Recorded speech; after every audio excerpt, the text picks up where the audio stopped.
you're hungry, you never quite have the right coins for the snack you want.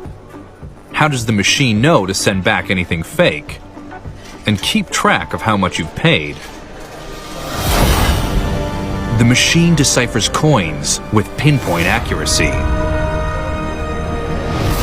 Light sensors measure the size, and electromagnets detect the metal type, identifying the coins in split seconds and sorting them into columns, diverting fakes to the reject chute. When change is due, the columns carefully release one coin at a time,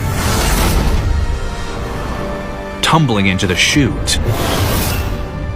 These 85 parts work together to count 15,000 coins a year and release your snack at the touch of a button.